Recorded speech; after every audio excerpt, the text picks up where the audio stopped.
Diversidade no MEG. Como vocês sabem, teremos 2 dias de evento com várias pessoas convidadas para falar um pouco sobre representatividade LGBTQIA+. Me chamo Kênia Magalhães e serei a mestre de cerimônias. Quero agradecer a SEC Júnior, empresa júnior a qual faço parte, e a Acesso Comunicação Júnior, empresa júnior da Universidade Federal de Juiz de Fora, que foi a parceira nesse evento da gente. Podem utilizar o chat para perguntar qualquer dúvida. Ao final de cada pauta terá um tempinho ali para perguntas e respostas. Caso vocês queiram desmutar o microfone, tudo bem também. Bom, bora começar, né, com a primeira pauta, que é uma roda de conversa.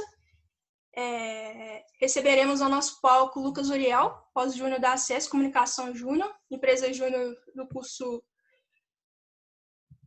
de jornalismo e rádio, TV e internet, que também foi DCO da Federação Mineira em 2019.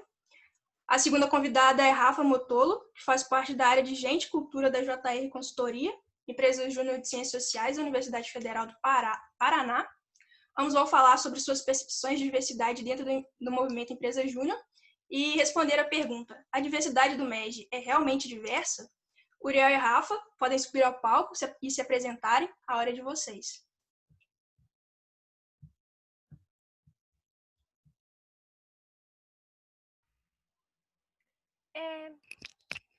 Vocês estão me ouvindo bem? Sim. Gente, oi. Primeiro de tudo, liguem as câmeras. Vamos, fazer uma coisa mais próxima, assim. Então, por favor, liguem as câmeras pra gente se ver e conversar de verdade, assim. Tornar esse momento que é online um pouquinho mais próximo. Ai, muito obrigada. Muito obrigada por quem ligou. Não tenho muito o que falar, é isso que a Kênia falou mesmo. E eu gostaria muito, de que fosse uma conversa mesmo. Por isso que eu tô falando pra ligarem as câmeras e tudo mais. E é isso, eu tenho só esse ano de experiência no MEG, mas eu espero poder contribuir com alguma coisa, com as ações que a gente fez dentro da JR e tudo mais. Então, posso passar pro Uriel. Boa tarde, gente. Obrigado pelo convite, antes de tudo, né? Muito prazeroso sempre voltar para falar com o MEG, para falar com essa galera aí que quer fazer de alguma forma uma diferença, e nesse ano, principalmente, esse respiro de querer fazer alguma coisa diferente é muito bom.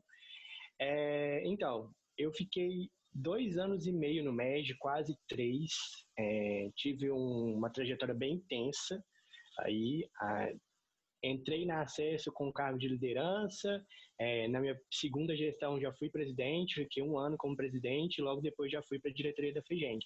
Então, assim, aprendi muita coisa na marra, né, quanto à liderança, quanto a diversos tópicos, né, que a gente vive dentro do movimento Empresa Júnior. Eu aprendi praticando, né, eu não tive aquela preparação intensa. E é isso, assim, estou aqui também para poder agregar vocês de alguma forma, e principalmente deixar que as coisas fiquem mais fáceis quando a gente está dizendo do nosso ponto de vista de atitude, sabe? Quanto um líder representativo dentro do movimento Empresa Júnior e um líder LGBTQI+. Então, assim, espero que a gente saia daqui com essas reflexões bem claras na nossa mente. Vou deixar ligado.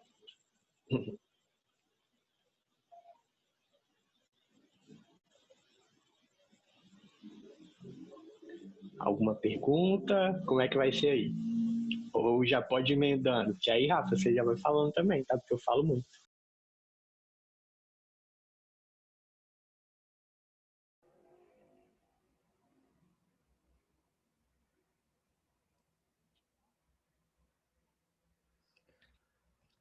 Beleza. Eu acho que é legal, então, você começar porque você já saiu do MEG, né? Então, como é que era na sua época aí nessa questão de diversidade? Porque eu entrei esse ano e a minha visão esse ano é que a gente está caminhando para falar mais disso, principalmente naqueles eventos maiores do MEG, né? Então, eu agora estou começando a ver algumas pautas, né? Uma ou outra que falam sobre isso. Então, acho que é legal você comentar como é que era na época que você esteve aqui no MEG. Boa. Então, não faz tanto tempo assim, né? Eu saí agora em agosto, setembro do ano passado. Faz 1 ano, mais ou menos, que eu saí do MEG. E aí o que acontece, assim, o que eu senti, na verdade, quando a Acesso, né, quando eu entrei, ela já tinha 17 anos de empresa júnior. E quando eu entrei, a minha gestão tinha um presidente, que era o Vitor, e ele era assumidamente gay, assim, né? Historicamente, quando a gente pega para analisar hoje, né, e as pessoas que foram presidentes, que tiveram cargos de liderança na Acesso, a gente sabe, né, que essas pessoas hoje em dia se assumiram, que essas pessoas têm, né, muita certeza do que são e não têm vergonha, mas na época em que elas viveram esse cargo de liderança não era assim. Então eu já questionei várias pessoas, já cheguei a conversar. Então o Vitor, né, quando eu entrei em 2017 na Acesso, era o primeiro presidente assumidamente gay na Acesso, assim, né, e aquilo de certa forma já foi um pouco inspirador, assim. Os contatos de liderança que eu tive foram basicamente isso, assim, eu tive o Vitor, né, aí logo depois, em 2018, que a gente tinha mais contato com a diretoria da FEGENG, né, que eu já estava como diretor-presidente, eu tive o Luiz Fernando, que foi um grande diretor da FEGENG, né, presidente também, de 2018, então ele também foi uma liderança muito inspiradora nessa questão, assim, né, mas havia-se pouco debate da representatividade como um todo, né, que eu acho que é muito importante a gente começar essa discussão elencando esses pontos, que a gente tem, quando a gente fala de diversidade, é um campo muito amplo, né, em que a gente tem que aceitar quais privilégios a gente tem, né, para poder enriquecer esse debate. Então, tipo, já tinham lideranças, muitas lideranças femininas, já tinham líderes gays, né, isso a gente não tinha dúvida, mas ainda tinha pouca representatividade das pessoas negras no MED, né, como líderes. Então, assim, essa pauta, ela começou ali, que eu vi mesmo acontecer, próxima ao Enes 18, né, que então foi julho a setembro, né, ali de 2018, que eu vi começando essa discussão mesmo. E a Laila, como presidente do conselho, né, ela foi muito disruptiva nesse ponto, em 2018, porque ela realmente levou esse debate, o comitê de ética da FEGENG ficou muito bem estruturado quanto às denúncias que recebia também, tanto de homofobia, quanto de casos, né, enfim, de assédio como um todo. Então, eu sinto, né, pelo menos pelo que eu vivi, que 2018 foi o grande ano, assim, que o MEG olhou e falou, pô, a gente tem que falar sobre isso, a gente tem que, né, fazer uma autocrítica. Então, hoje, né, eu não tive presente no Enes 19, mas já pude ver que já houve uma evolução muito grande, assim, essa pauta ela realmente já está presente, e eu acho que é muito importante também, só para encerrar a fala, quanto ao MEG mesmo, estrutura de eventos, né, é muito interessante esse debate que a gente está tendo aqui, mas como transformadores do Brasil, né, que o MEG fala, que e prega isso muito bem, é muito importante que a gente não deixe isso nichado, né.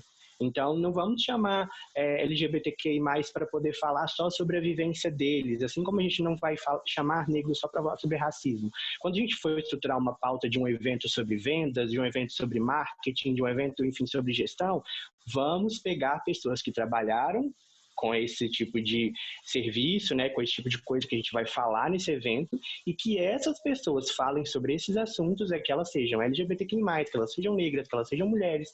Então, eu acho que o MED ele tem esse potencial, né, de tipo, como a galera é muito ligada, quer muito conteúdo, ele empodera as pessoas de alguma forma. Então, às vezes vai ser a chance, né, dessas minorias, dessa galera aí que sofre muito com essa questão de posicionamento no mercado, vai ser a chance de empoderar elas para o mercado, assim, isso que é a minha opinião sobre o MED, assim, e que espero que a gente consiga evoluir muito mais nesse ponto, assim, daqui para frente, né, tanto enquanto a discussão, quanto a representatividade de verdade, né, de ver essas pessoas.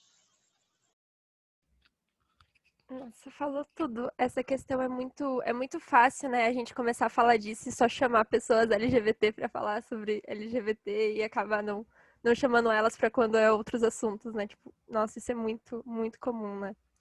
Eu acho que na JR é uma coisa muito nova a gente tratar sobre esses assuntos.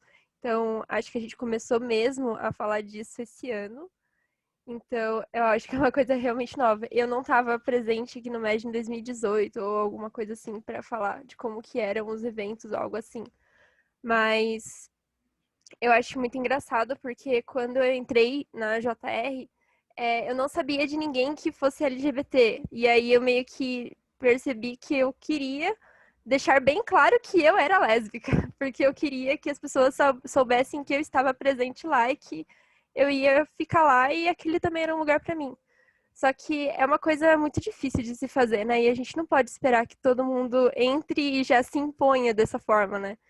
Então, eu acho que eu gosto muito de trazer que a gente tem que falar que a gente é LGBT, que tá lá dentro, que a gente faz isso, mas a gente também é LGBT, porque se outras pessoas verem a gente, né, vão se sentir mais à vontade para com essas questões, né, vão se sentir mais seguras nesse ambiente. Então, é uma coisa muito nova na JR. Ou pelo menos se foi discutido antes da minha trajetória, eu não tenho conhecimento. Mas uma coisa que, assim, quando eu cheguei e comecei a falar disso, as pessoas ficaram, nossa, como assim a gente nunca falou disso? Por que a gente nunca falou disso? Então, eu acho que é uma coisa muito nova pra gente. É muito importante, e eu acho que eu também tenho um quê de privilégio, porque como eu estou na área da comunicação, né, a gente tem muito aquele estereótipo da galera da comunicação ser super vibes, então tipo, já chega ali, né, o cliente já chega, o parceiro já chega, com aquele estereótipo que ali existem pessoas desconstruídas, né, não adianta ele chegar com uma visão preconceituosa, homofóbica, por mais que exista, né, mas é uma taxa mínima chegando a esse mercado, porque a criatividade, né, ela é vista como essa coisa de todo mundo, né? Então, para você ser criativo, quanto mais louco você for, quanto mais fora do padrão você for, melhor as pessoas veem assim. Então, eu já tive esse privilégio. Mas isso que você falou é total verdade, é igual eu falei da questão das lideranças, né? O Vitor, né, que foi esse primeiro presidente, ele foi muito inspirador, né, para mim, assim, para tentar também. E eu acho que é tipo como se fosse um ciclo, né? Eu acho que a gente não pode deixar esse ciclo quebrar. Então, o que o Vitor foi para mim, eu fui quando eu estava na minha gestão. Depois eu cheguei, tive contato com o Luiz Fernando. E aí na FEGENG também eu tive muito contato com outras pessoas que me procuraram para falar sobre esse assunto, né? Que eu acho que depois a gente pode falar um pouco disso. E acaba que essa estrutura, né, e de ocupar o espaço, ela acaba trazendo diversas oportunidades para quem não tinha atitude, né? Por achar que simplesmente aquele não era o lugar dela, igual você falou, assim. Então, eu concordo muito, e igual eu falei, o MEG, ele tem esse potencial, às vezes até muito, e aí chega um ponto de crítica, que é a questão de, tipo assim, levantar as pessoas mesmo, né? Tipo, coloca aquele profissional ali no Eneg, num evento de 1.100 pessoas, então vamos fazer isso cada vez mais, sabe? Vamos elencar essas pautas aí e trazer essa galera para inspirar outros LGBTQI+, negros e mulheres que estão parados por não se enxergarem.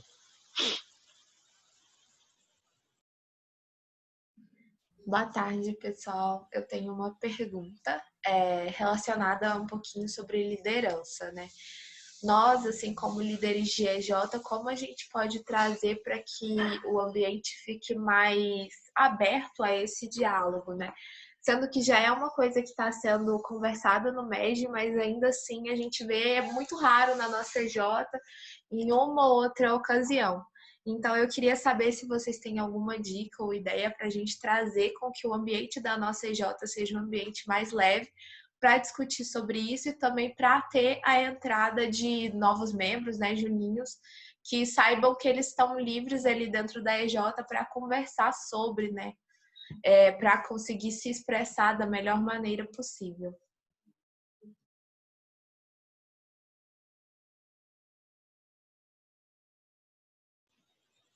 Vou falar então. Eu acho que quando a gente está falando da entrada desses juninhos, né, eu acho que começar desse ponto é muito importante. É necessário entender como que a comunicação da EJ é feita para a faculdade, assim, né? Então, igual eu falei, a ACES ela nunca teve esse problema quanto as pessoas se interessarem ali com o estereótipo, né? Então, por exemplo, a gente sempre usa as roupas que a gente sempre usa na faculdade, a gente não tem muito essa questão. Mas eu sei que existem EJs e também não são Mas não é culpa delas, às vezes é uma padronização de mercado, que às vezes usam um terninho, usam uma blusinha, assim. Então, se vocês, como EJ, precisam disso, tenta comunicar com essa galera de uma maneira diferente, tenta fazer uma ação nas redes sociais, tenta visitar uma sala ali com essa pegada, né, de incluir todo mundo. Então, eu sempre vejo os eventos de DA, né, da diretoria da faculdade, como uma boa oportunidade para isso. Então, se, por exemplo, sua empresa júnior é uma empresa de engenharia, que tal numa pauta que todo mundo vai achar que vocês vão falar sobre empreendedorismo e inovação, vocês chegam lá e falam levantam a bandeira de um LGBTQI+, que é engenheiro muito foda e que fez um projeto, sabe? Eu acho que usar esses espaços assim chama. E para dentro da EJ, né, quando a gente está falando de cultura, eu já fui convidado, né, quando diretor da FEGENG, para poder ir em diversas semanas de trainee, né, que as empresas fazem, assim. E o que eu pude perceber, né, existe uma discrepância muito clara, né, quando a EJ é de ciências humanas e artes, quando ela é das áreas de exatas. E o óbvio, ele precisa ser dito, eu acho que esse é o primeiro ponto. Então, se ali existe uma cultura, né, de não se discutir sobre isso, um pequeno manual em PDF que vai ser enviado para essas pessoas, né, então vamos supor que sua EJ vai começar agora, enviar um manual de boas práticas, de coisas que não devem ser faladas, de termos que não, né, são legais, né, até mesmo da questão do próprio feedback, né? O quanto às vezes o feedback pode ser nocivo simplesmente porque a pessoa não tem aquele tato de fala. Às vezes ela pode acabar com o LGBTQI só porque ela usou um termo que às vezes ela nem tem noção de que aquele termo faria mal. Então, criar essa cultura. E acho que essa cultura ela é criada a partir de um início, assim, né? Não tem algo que eu fale para você que você vai pegar, vai aplicar, que é igual também a cultura organizacional das EJs. Você não vai chegar e vai aplicar uma coisa da noite para o dia. Você começa, tem um ponto inicial, e a partir dali, com os novos trainees, você já vai enviar esse manual, enfim, e levantar essas discussões. Eu acho muito importante também que os líderes vão até EJs, assim. Então, se você teve algum líder na sua EJ que é LGBTQI+, e não tem essa pegada tão forte, né, tipo, de ter muitos inscritos e de ter muitos líderes LGBTQI+, leve ele para uma pauta interna e discuta esse assunto, né? Igual eu falei, diferente da faculdade, que você vai atrelar algo diferente ali com o LGBTQI+, dentro da sua EJ você pode falar sobre qual é a importância dessas pessoas lá dentro, né? Porque, igual a gente estava falando com a Rafa, às vezes a gente está esperando essa oportunidade. A acesso, eu esperei por ela, eu não sabia, mas eu esperei por ela. Que era onde eu poderia mostrar minha segurança, onde eu poderia conseguir, enfim, ser mais autoconfiante com o meu trabalho. Então, a acesso veio muito teve muito esse papel na minha vida. Então, eu espero que pensar assim, de alguma forma, né, possa te ajudar a tentar fazer algo assim, né, que seja impactante para a sua realidade, porque não tem um modo fechadinho de fazer. Eu acho que eu não posso responder ou, tipo, falar alguma coisa de vivência em relação à liderança, mas dentro do time de pessoas, né, a gente fez algumas coisas para tentar colocar essa questão no dia a dia das pessoas dentro da EJ. Porque às vezes acontecia muito isso que o Lucas falou, sabe? De um comentário, algum termo usado erroneamente, que acabava tornando o ambiente cada vez menos propício. E aí a ideia foi, tipo, a gente tentou começar falando de como a diversidade podia ser importante para a EJ. E aí a gente falou bem com números, sabe? Tipo, a gente mostrou alguns dados, assim, e aí a gente tentou falar como que aquilo era importante, até numericamente, para tentar atingir a todos, sabe? E aí depois a gente começou a trazer algumas discussões. A gente também está tentando colocar algumas coisas dentro da cultura mesmo, dentro dos rituais da EJ. Tem uma coisa que eu estava conversando com a Kênia, a gente está tentando colocar dentro de um ritual, né, fazer com que a gente tenha um momento na semana para falar sobre algum filme LGBT, sobre algum filme que fale de racismo. Então, tipo, toda semana a gente aborda algum tema vindo de algum filme ou algum livro, alguma coisa assim. Então é uma coisa que a gente está tentando incluir no rito, tipo, como o rito da EJ, sabe? Um ponto toda semana para pensar sobre isso. Então, eu acho que existem várias formas de você tentar, tipo, colocar isso dentro da cultura, sabe? Essa cultura de falar sobre esses temas de maneira um pouco mais leve e trazer o conhecimento, né, para as pessoas. Além do PDF que o Lucas falou, e, tipo, tem várias formas de você fazer isso. E também nunca esquecer, gente, eu acho que para todo assunto que a gente for falar, né, em questão de diversidade, em questão de inclusão, o óbvio, ele precisa ser dito, é importante que ele seja dito. Nem todo mundo recebe a mesma educação, nem todo mundo recebe, né? Às vezes a pessoa está esperando uma nova discussão para poder aflorar aquilo que ela viu numa novela, que ela viu numa série, para ver se é aquilo mesmo, que ela foi criada num ambiente completamente tradicional. Então a gente precisa virar para ela e mostrar que aquele momento ali, né, o lugar que ela está vivendo dentro da universidade, seja pública ou uma particular, pode sim ser uma evolução no campo das ideias, né? É para além da prática, é para que a gente se torne profissional melhor, né? Então o MEG vem com essa pegada, eu acho, de complementar essa formação aí além do empreendedorismo. Sim, e é muito importante, como o Lucas também já colocou, falar disso dentro da EJ, né? Então, antes da gente buscar pessoas diversas de alguma forma, a gente tem que cuidar que o ambiente aqui dentro, né? Tipo, dentro da nossa EJ esteja confortável para que essas pessoas possam entrar e se sentir à vontade, né? Então, essas ações são muito importantes de serem tomadas antes de pensar em como trazer outras pessoas para dentro, né?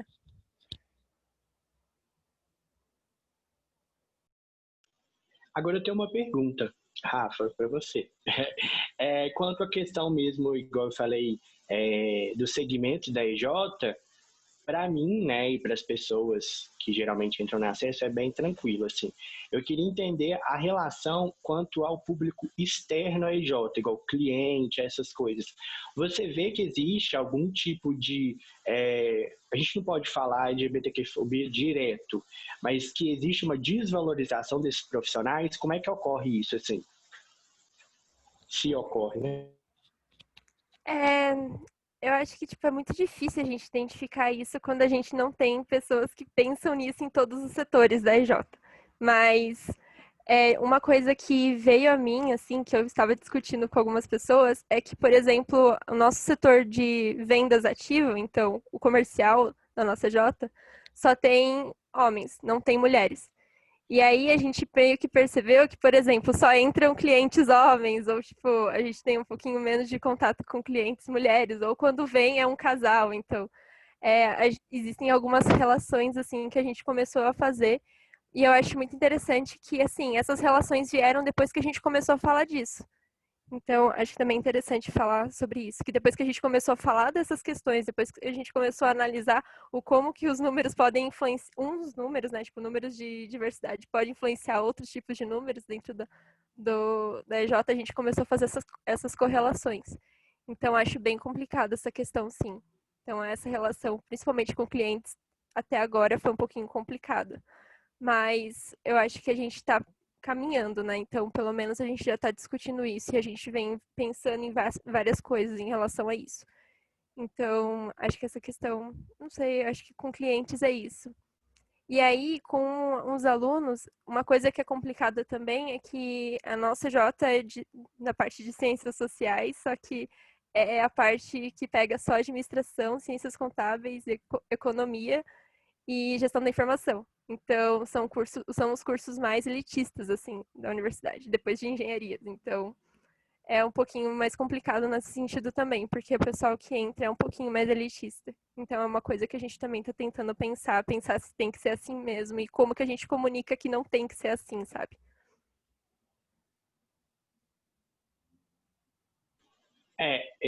Um ponto que eu acho importante também de falar, né, que sobre essa questão de se falar em todas as áreas, né, da EJ, o quanto os padrões se repetem, né? Igual você falou, essa discussão foi que a gente visse números, né? A gente enxergasse números.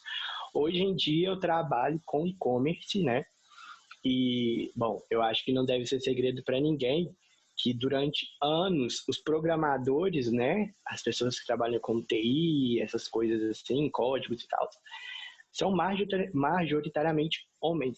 Então, No primeiro momento, eu enviei meu currículo para lá, porque eu achava muito legal, né, essa área do e-commerce, adoro trabalhar lá, né, enfim, não tenho críticas quanto a isso, mas quando eu cheguei, na primeira vez que eu entrei na empresa, tipo, 8 homens héteros, e tipo, eu falei, gente, é a primeira vez que eu vou trabalhar num lugar que se tem só 8, né, 8 pessoas, também que eu sempre trabalhei em lugares maiores, mas que só tem 8 homens héteros, então, e aí eu acho que chega um ponto muito legal do MEG como um todo, é que a gente, dentro da própria EJ, a gente pode fazer, né, dentro ali dos limites e das deliberações, o que a gente achar que deve.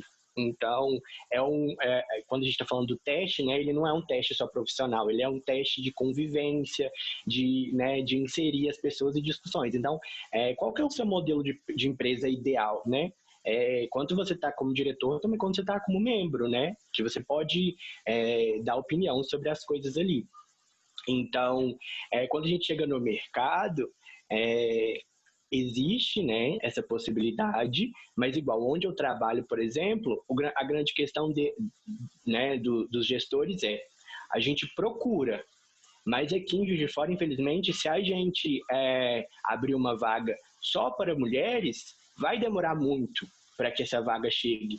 Então, é um problema que ele é estrutural quanto à formação. Então, a gente já está pensando em alguma forma ou de entrar em contato com a Universidade Federal de Juiz de Fora para poder conseguir, né, esses mailings desses alunos e comunicar com eles de alguma forma, ou então promover alguma ação. Mas aí, nesse momento, infelizmente, quando a gente está falando de mercado, a gente está falando do quê? De dinheiro.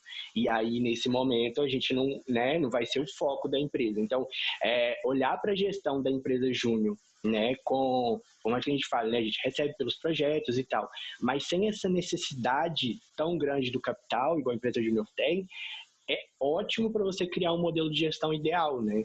É ótimo para você entender como, por exemplo, até o recrutamento do processo seletivo, né, ele pode ter alguma política, né, afirmativa, alguma coisa assim, para que essas pessoas entrem na empresa júnior.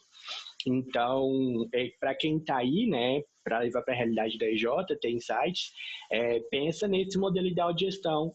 A Rafa falou, pô, são só homens no comercial, como que a gente vai fomentar, né, para que tenha mais mulheres, né, e para que, enfim, a gente consiga promover, né, até todas as LGBTQI mais lá também, né, enfim, eu falo geralmente tentando generalizar, mas como a gente vai promover essa diversidade ali naquele pequeno núcleo, né, que nem é a empresa júnior toda, é só você, a empresa júnior tem a Rafa, tem uma outra mulher, enfim, tá, às vezes tem outro LGBTQI, só inserir ali.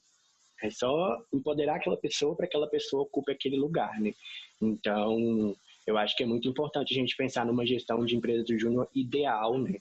Para a gente não correr o risco de ficar repetindo o padrão que já é feito pelo mercado. Senão a gente não está fazendo nada diferente, a gente está fazendo só mais do mesmo.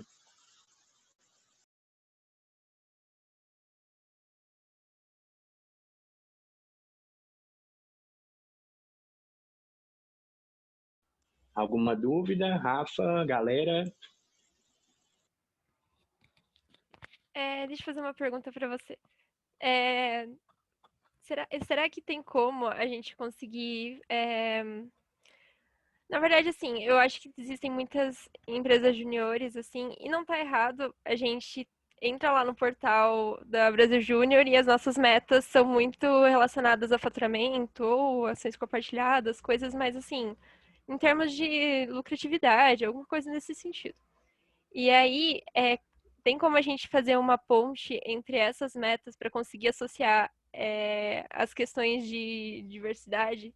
Então, uma dúvida que as pessoas me perguntam, assim, dentro da EJ, é como que a gente coloca a questão da diversidade do time, né? Como trazer mais pessoas diversas e tornar o clima mais interessante para essas pessoas, sendo que a gente tem que correr atrás do faturamento, sendo que a gente tem que vender e fazer projeto e tudo mais. Como conciliar essa parte? Se tem alguma coisa a contribuir em relação a isso? Então, ótima pergunta e já foi uma coisa que eu quebrei muita cabeça, assim, né?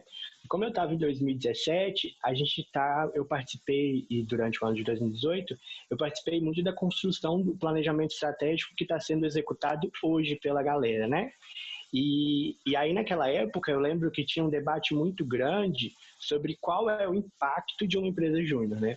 Então, às vezes a gente tem ali um microempreendedor que chega, ele às vezes é o último dinheiro que ele tem para investir, ele investe ali na empresa júnior e ele consegue deslanchar. Isso é um impacto. E a gente tem um impacto social também. E aí eu coloco esse impacto social em duas vertentes. Primeiro, a interna, né? Que, igual, a ACS teve um impacto social muito grande para mim, falando em questão de renda, por exemplo, também, né? Outro ponto a mais, que foi uma oportunidade dentro da faculdade de eu ter uma empresa júnior com 20 anos de idade, que ela tinha 17. Então, ela era minha, né? Como um todo, assim, de todo mundo estava comigo, mas eu estava gerenciando ali aquela gestão. Então, tem esse impacto social de transformação das pessoas e tem um impacto externo, né, que as ações geralmente que as pessoas às vezes arrecadam alimento, fazem uma gincana, ou então fazem um projeto pro bono, né, que fala gratuito e tal. Então, e eu via muito essa discussão sobre qual o impacto. E aí a gente chegou naquele modelo ideal de ODS, né, dos impactos dos projetos de impacto. E eu, naquela época, eu lembro muito bem de estar no Enes 18, a gente não sabia como tinha sido finalizado, a gente sabia que algumas coisas iam entrar. Eu lembro que eu fiquei muito feliz com essa inserção das ODS, assim, porque na minha cabeça, os projetos de impacto eles seriam um grande estímulo para as empresas juniores começarem a procurar projetos, né, que fossem realmente ligados a esses movimentos sociais, enfim, que a gente conseguisse incluir todas aquelas pautas dentro de uma empresa júnior. Eu acho que foi o primeiro passo, né, porque eu acho que, de fato, algumas empresas juniores pegam isso para si, né, e tentam desenvolver, ao mesmo tempo que eu acho que sim, a gente pode ter, por exemplo, para as federações, não, eu acho que isso é completamente viável, né? Mas aí eu acho que também é daqui uns 8 anos, assim, acho que tem que evoluir bastante, como um modelo de organização que empodere as pessoas e que tenham em seus times mais pessoas LGBTQI+, que tenham mais pessoas negras. Então, eu acredito que a Brasil Júnior ela consegue sim metrificar isso, se é que vocês me entendem. Que a gente tem um senso identidade, né, que ele roda todo final do ano, não sei como está funcionando, mas era assim na minha época. O Brasil Júnior mandava o censo de identidade, então as EJs tinham uma meta de resposta, as federações tinham uma meta de resposta para poder entender quem era esse empresário júnior. Então, acredito que isso pode vir, ou seja, com um benefício, às vezes, ligado aos patrocinadores da Brasil Júnior, então, sei lá, uma renda que seja distribuída às federações, e a federação que bater aquela meta de mais LGBTQIs, mais negros, consiga uma arrecadação ali para a federação, porque, querendo ou não, o nosso sistema, né, o sistema MEG, ele tem uma interdependência. Então, a gente precisa inserir algum mecanismo de gamification, né? Para gamificar, para dar alguma coisa em troca para essa busca de resultados. Então, para a EJ, a gente dá certificado de autocrescimento, para a federação, a gente dá as bandeiras e assim vai. E acredito que existe ou um método, né, igual eu falei, de financeiro, desses patrocinadores incentivarem essa diversidade maior dentro das federações das empresas juniores e aquela federação receber esse incentivo financeiro, assim como eu acho também que existe a possibilidade de vagas, né? Então, isso foi uma coisa que eu sempre pensei, assim, quando a gente está falando, a FEGENG é a maior do mundo. Tá, mas quantos negros a FEGENG tem? Quantos LGBTQI mais a FEGENG tem? Quantas mulheres liderando a FEGENG tem? Então, se aquela federação manda muito bem nisso, o próximo processo seletivo de um parceiro da Brasil Júnior vai ser específico na FEGENG. Eu vou buscar líderes da FEGENG, eu quero pessoas daquela federação. Então, a gente está falando desde o início do movimento Empresa Júnior, desde o primeiro planejamento estratégico, o ideal é que a gente seja visto como modelo de gestão, né, modelo de inovação, modelo de, né, de jovem, de um movimento jovem, está buscando alguma coisa, né, de fato ali para mudar o Brasil. Então, o ideal é que quando isso todo mundo veja o impacto do movimento Empresa Júnior, a gente consiga debater isso com as empresas.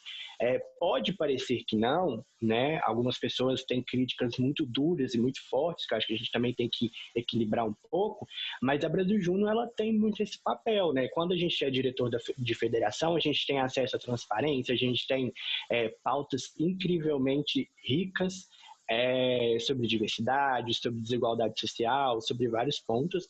E a Brasil Júnior, ela incentiva os parceiros e ela propõe projetos de trainee, de processo seletivo e de outras coisas que está ali de ideia com aquilo que foi pensado quando o movimento Empresa Júnior surgiu. Então, eu acho que é muito possível, sim, a gente metrificar essa inserção, essas políticas, né? Então, seja de autoafirmação, eu não sei como isso se encaixaria dentro do MED. Eu acho que, às vezes, seria, porque também tem esse ponto, né? Dentro do movimento Empresa Júnior são 20 mil, 22 mil pessoas. E são, sei lá, quantos milhões de universitários no Brasil.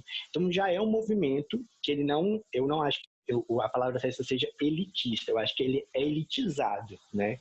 Ele não exclui pessoas, mas para você estar nele, você precisa de algum grau. Então, você está numa escola superior, numa faculdade, você precisa estar ali com alguém te sustentando, porque você vai ter aquele tempo que você estaria ganhando no estágio, dinheiro no estágio, você vai estar trabalhando na empresa júnior.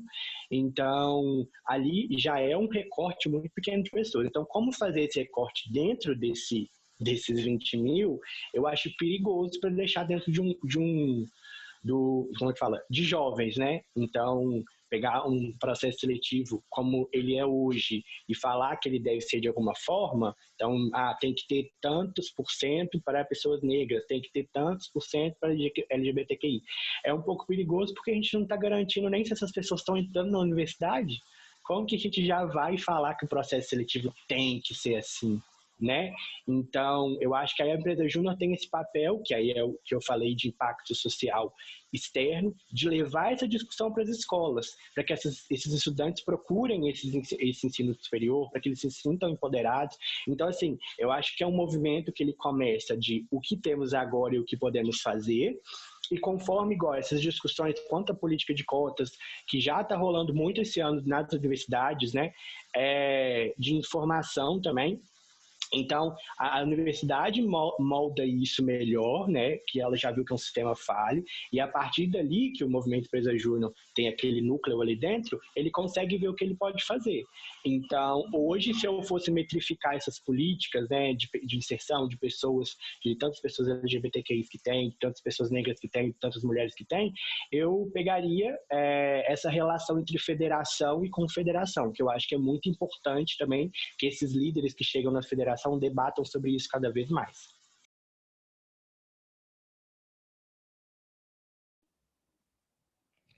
Saber o que a gente pode fazer, né? Tipo, ser realista, né? Eu acho que é muito importante mesmo a gente pensar nisso, né? Então, sei lá, quando a gente vai fazer a estratégia ou quando a gente vai para um cargo de liderança, pensar, né?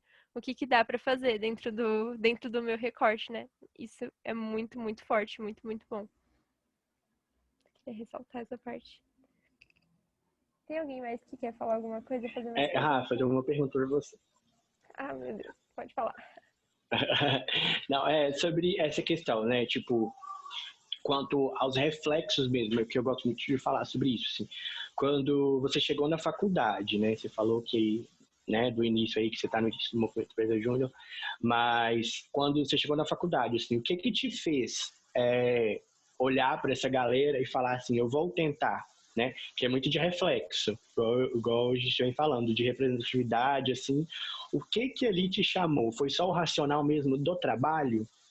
Assim, só para entender, porque eu me vi, de certa forma.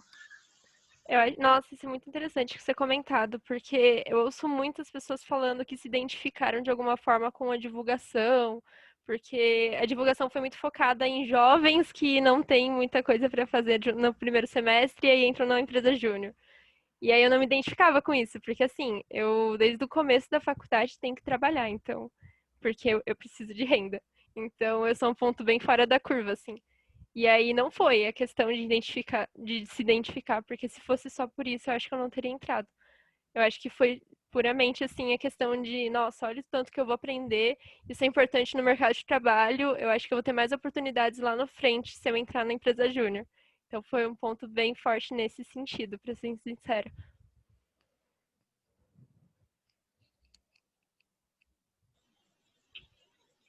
Eu acho que quanto a comunicador tem que falar isso também, né? Eu acho que, como igual eu falei, para a pergunta que foi feita sobre a inserção dessa galera, né? De como trazer mais essas pautas, acaba que a comunicação é o primeiro ponto, né? As redes sociais da sua EJ vai ser o que aquela galera vai olhar primeiro, então transparecer isso é muito importante, de certa forma. Então, sei lá, desde o banco de imagens, né? Que a gente fala muito sobre isso hoje em dia na publicidade, eu acho muito incrível. Como a gente faz publicidade de pessoa branca, quando a gente faz coisa de Dia dos Namorados de casal hétero, até mesmo porque não, tipo, ter uma foto ali de uma pessoa é, que é trans, né? Que na maioria das vezes a gente busca eles buscam que não seja, que se não seja visível, que não exista essa diferenciação, mas que às vezes existe, né?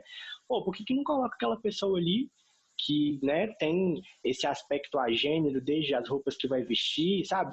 Então, é igual eu falei, essa parte da galera se sentir representada, de inserir, tá muito nessa questão da comunicação, porque existe um preconceito muito grande com o movimento Empresa Júnior, né?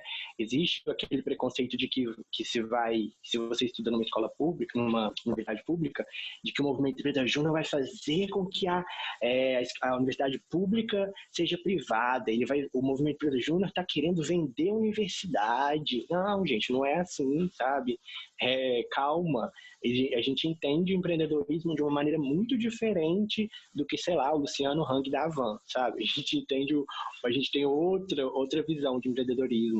E então essa comunicação ela é muito importante, né? Igual eu falei, às vezes você vai precisar ali na sua EJ para ter acesso ao cliente, né, para conversar com o cliente, de estar com um terninho, de estar com uma blusinha, mas pô, nada impede de você comunicar isso diferente nas suas redes sociais, sabe?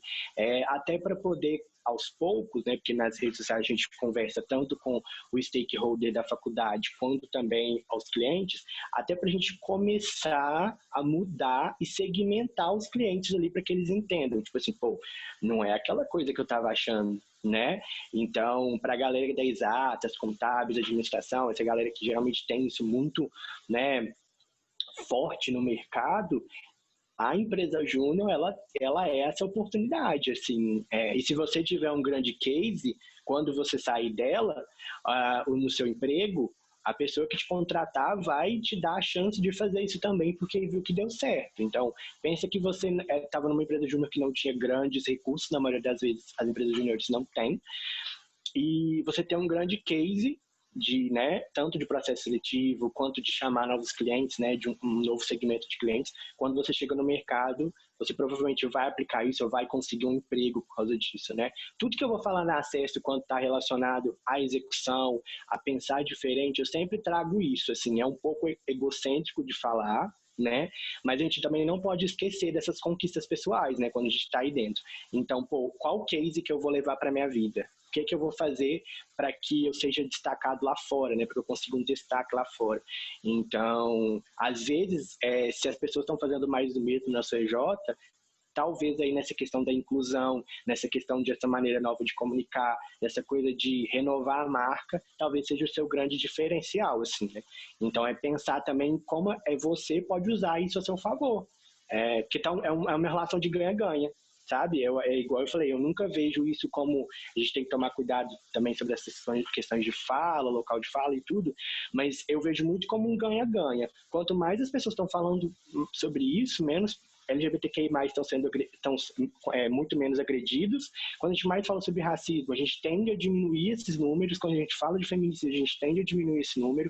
Então, que todo mundo fale dentro do que se limita, mas que todo mundo discuta, que todo mundo fale, enfim. E se isso for uma oportunidade mercadológica, não vejo problema, sabe? Eu acho que eu já tirei aquele estereótipo de tipo assim, mas está fazendo só para poder ganhar o público LGBTQI, sabe? Sei lá, às vezes a Riachuelo tá fazendo uma campanha só para ganhar o público LGBTQI. Tá, ela de fato está fazendo, mas hoje em dia você vê, o público LGBTQI já sabe que ela está fazendo e está evitando de comprar lá. Então, eu acho que esse discurso, né, ele tem que ser consistente. Não adianta nada a empresa júnior hoje fazer alguma coisa para a entrada dessas pessoas, né, para chamar essas pessoas e incentivar a liderança e quando ocorrer, ter uma sabatina homofóbica, falar dos trejeitos dessa pessoa, falar que ela deve atender o cliente assim ou assado. Não, a pessoa vai entregar o resultado de acordo com o que ela é. Ela não precisa se moldar a empresa júnior, né? Então, e aí é pensar também na experiência desse juninho dentro da IJ, né? A galera de GPI já fica pensando, tipo, se entrou 2, promova o espaço mais plural e mais confortável possível para ele. Porque se ele não ficar na próxima gestão e tiver uma experiência péssima, né, aquela coisa do detrator e do amante da marca, né? Se ele sair, desses 2 que saíram mal, mais 20 não vão tentar o seu processo seletivo, né? Então, puxa a orelha das pessoas, né, das pessoas que fazem piadas LGBTQI-fóbicas, né, enfim, e cheias de preconceito, tenta inserir, né, quanto mais essa pauta e não deixe essas pessoas ficarem desconfortáveis dentro da EJ, né? Não coloque a insegurança delas para fora, porque se elas ficarem inseguras, provavelmente elas vão sair dali. Porque também existem outros caminhos, a gente não pode falar que o movimento Empresa Júnior é o único da faculdade, porque de fato ele não é. Né? Existem outras oportunidades. Então, se o LGBTQI+, o negro, a mulher se sentir mais confortável em outros momentos, em outros lugares, ela vai sair da empresa júnior para ir para outros núcleos da faculdade. Essa parte eu bato muito na tecla lá no JR. A gente tem que falar sobre isso, porque a gente tem que falar. A gente tem que falar que a gente, tipo, a gente tem que falar sobre LGBT, a gente tem que falar sobre racismo, a gente tem que falar para as pessoas entenderem o que não fazer, né, dentro da EJ, a gente tem que tá o tempo todo falando sobre isso. É uma coisa que eu bato muito na tecla lá dentro. E se a gente passa algum evento de preconceito dentro da EJ, isso é muito grave há muitas gerações, né? Então essa pessoa pode vir a sair e aí essas outras 20 que não vão querer entrar por conta do deflator, vão ser provavelmente LGBTs, ou provavelmente, se o episódio foi de racismo, vão ser de pessoas negras. Então, essa questão é muito complicada. E é interessante porque a gente sempre fala dentro do time de gestão, né, sobre motivação dos membros, sobre demonstrar vulnerabilidade, porque os membros precisam se sentir parte para não querer sair, ou para não serem deflatores. E a gente não fala sobre essa questão de preconceito, né? Que também é uma questão muito ativa em tirar os membros de lá dentro, né? Tipo, uma questão muito ativa de tirar pessoas que sejam diversas de alguma forma lá de dentro. Então, é uma questão muito importante, deveria ser tão importante quanto engajamento, formação de time e tudo mais. É uma coisa que a gente tem que dobrar o cuidado, com certeza.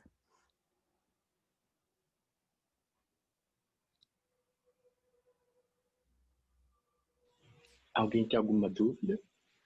Eu achei legal o que você falou, Lucas, sobre esse discurso vazio que até a Riachuelo faz.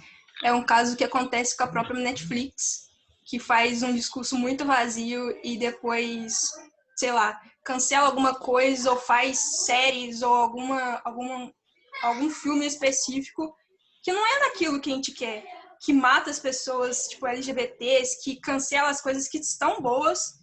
E, assim, a gente sabe disso, a gente vê isso e não quer mais. E eles fazem do mesmo jeito.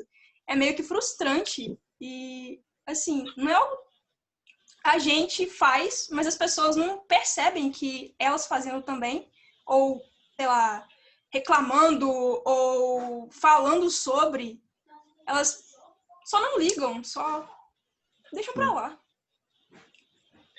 Eu acho que, igual eu falei, esse ponto relacionado à consistência do discurso que é o que vai fazer com que a cultura se propague. Então, quando a gente está falando, né, dessa adaptação para a empresa júnior do discurso, né, e tudo, se deixar uma gestão sem, como as pessoas estão sempre se renovando, isso é no movimento empresa júnior no geral. a gente volta a estaca zero. Porque, igual eu falei, tipo, desde essas pautas sobre diversidade, até mesmo a questão de planejamento estratégico. Se a gente não repetir sempre, tem gente ali que não sabe. O óbvio precisa ser dito. As pessoas vieram de realidades diferentes. Então, não deixar que essa pauta morra, né, estar dentro dos valores da empresa júnior é muito importante, porque também a faculdade vai julgar, né? Os LGBTQI+, da faculdade vão julgar se fizeram uma campanha toda para todos os jovens, para, né, enfim, trouxe um engenheiro LGBTQI para falar que mais. E aí depois tem um caso de homofobia lá dentro, né? Comigo, eu nunca, né, vivi um episódio muito intenso, mas quando eu estava no conselho em 2018, né, que eu até falei sobre a Laila, eu estava negociando com um grande cliente na Acesso, era um dos primeiros clientes que eu estava negociando, né, um grande aqui de Juiz de Fora, e aí teve aquela, geralmente tem essas pautas, eu não sei como está hoje em dia, que se dividia as empresas em clusters, né, então estava o cluster 3 junto, o cluster 2 e tal. E aí falaram sobre as dores, né, aí eu falei, pô, até então, eu estou tranquilo de gestão, estou com uma diretoria muito boa e tal, mas eu acho que eu estou com um problema de negociação. Porque eu estou, e aí a negociação, como era um cliente jurídico, eu falei, pô, eu acho que eu estou com dificuldade nesse cliente jurídico aqui, é um grande centro de fisioterapia, reconhecido na Zona da Mata, etc, etc. E aí o menino veio e me falou assim, mas não tem um homem que possa atender ela? Aí eu naquele momento, essa foi a dica dele, tipo, não tem um homem? Aí eu fiquei anestesiado, assim, eu não consegui falar. Eu olhei assim, aí um outro menino que também era hétero, inclusive depois ele veio conversar comigo, aí ele falou, pô, cara, não, óbvio que não, isso não tem nada a ver, e aí ele já emendou o assunto em Spincelli, em alguma metodologia que pudesse me ajudar. E daquele momento que aquilo aconteceu, que eu não soube responder, que claramente foi um episódio velado de homofobia, né, porque eu sou muito comunicativo, eu falo, né, vocês podem ver aí, eu fui correndo na Laila e levantei esse ponto para a Laila, presidente do conselho, assim. Eu falei, Laila, mas por quê? Eu não sou homem, né? E aí ela falou, você vai registrar isso e tal, e aí ela já trouxe uma outra pauta. Incrivelmente, no final do ano, quando eu fui eleito diretor de comunicação da FEGENG, essa mesma pessoa que direcionou esse discurso, com certeza, né, o comitê de ética devia ter procurado ela, alguma coisa. No final do ano, lá no Prêmio FEGENG, ela veio me procurar, falando que, né, falando várias coisas, e que de certa forma, né, eu não deixasse isso morrer, porque ele não tinha feito aquilo comigo para me atacar. Ele simplesmente pensou, pô, a pessoa, ele justificou na época, né? A pessoa que está falando é um grande centro de fisioterapia. Às vezes, na cabeça dele, ele queria falar isso. Às vezes, esse fisioterapeuta também é homofóbico. Então, a visão dele não foi nem de, tipo assim, me destratar ou falar que eu não era, né, menos, falando que eu era pior que uma outra pessoa. Mas, na verdade, ele queria entender o outro cliente. Então, ele se expressou de maneira ruim. Então, ele veio me pedir desculpa no final do ano, falou que, né, minha trajetória era incrível e que eu não deixasse isso morrer. Porque o comitê de ética, com a minha denúncia, né, que foi feita a ele, fez com que ele percebesse o peso da fala dele. Então, é muito importante que a gente tenha essa discussão, isso que os líderes dentro das EJs estejam muito ligados à vivência desses LGBTQI+, a vivência desses negros, a vivência desses discursos, que tem que ser mais inclusivos, eles não têm que excluir uma pessoa, né? É por isso que cada vez mais eu odeio aquela coisa do perfil. É comunicativo, vai para venda. É mais quieto, vai para VP. Eu nunca gostei disso, porque eu acho que a empresa júnior é para desenvolver a pessoa, né? E, como eu disse, LGBTQI+, os pobres, os negros, as mulheres, veem na empresa júnior a chance que eles não têm no mercado. A empresa júnior de TI, às vezes, vai ser a chance para aquela programadora mulher que não se vê no mercado, que não vê pessoas né, como ela no mercado. Então, a empresa júnior vai ser essa oportunidade para ela. E é isso, assim, eu sempre dou os exemplos eu gosto muito de cultura pop, né, como um todo de entretenimento, e eu sempre dou esse exemplo, assim, né? A Beyoncé foi inserida num cenário completamente racista, né? O pop na época da Beyoncé era racista. Houveram outros antes dela, mas ela veio na pior época, que era a época de 2000, que também estava ligada com a moda, cada vez mais modelos magras, brancas, etc. E ela se inseriu primeiro, caladinha ali. Ela precisou de uma chance, né?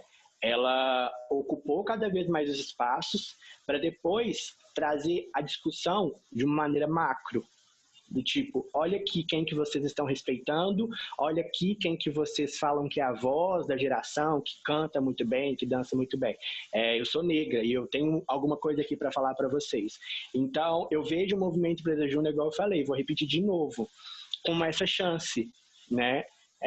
O movimento Preta Júnior vai alavancar a vida de um LGBTQI, vai alavancar a vida de uma pessoa trans. Gente, a gente está falando aqui toda hora, né? Às vezes por vício mesmo, mas líderes trans. Eu tenho no meu LinkedIn, uma menina que se chama Larissa, da FEGES. O caso dela no passado foi muito incrível, né? Ela estava no momento de transição quando entrou na EJ. E, pô, ela bateu meta, ela vendeu pra caralho, enfim, ela fez muita coisa na EJ e, pô, hoje a menina tá, assim, voando, adoro acompanhar a trajetória dela, sabe? Então, às vezes, assim como os produtores musicais, às vezes dão a chance, por exemplo, para uma Beyoncé, dão a chance para o Sam Smith, né, que era completamente fechado, falando das questões, né, dos LGBTQI+, dentro da música. Era uma pessoa completamente fechada, então ele chega, ele tem a chance de mostrar qual é a voz dele, para depois atrelar a voz dele a esse discurso, a ocupar esse lugar e falar pro garoto gay ali, você pode cantar também, você pode dançar como você dança trancado no seu quarto.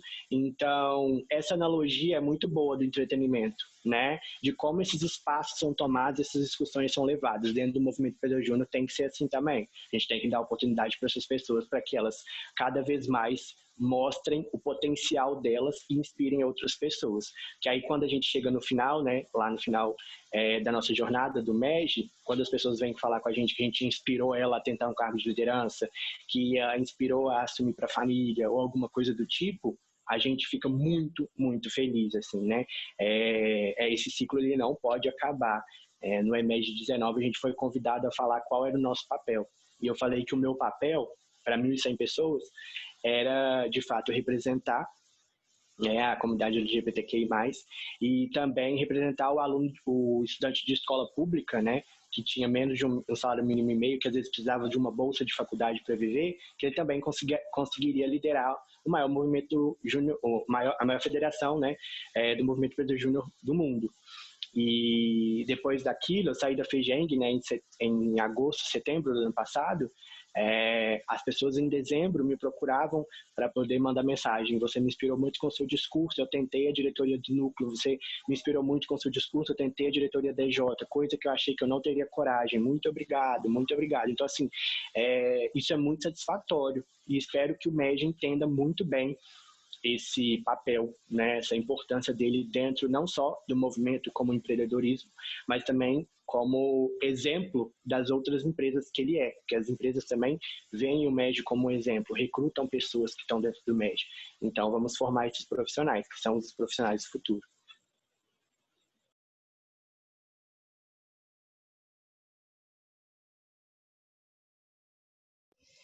Bom, bela fala do Lucas, né? Agora, para encerrar, tô até sem palavras, mas obrigada, Lucas, e obrigada, Rafaela, por se disponibilizarem as palminhas, por se disponibilizarem e por participarem do evento. Eu tô muito grata mesmo, vocês arrasaram. Tô apaixonada por vocês, é isso. E, sério, muito obrigada. Obrigado pela oportunidade, adorei conhecer a Rafa, adorei conhecer vocês, bater esse papo.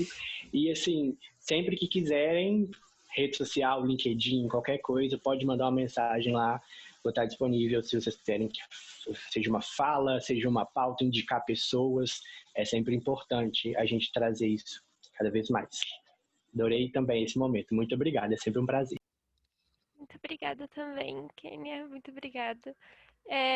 Gente, me chamem, vamos trocar mente, vamos crescer junto nessa questão e tudo mais. Tamo aí, eu acho que eu vou, na verdade, certeza que vou ficar pelo menos mais um ano aqui no MEG, então vamos continuar.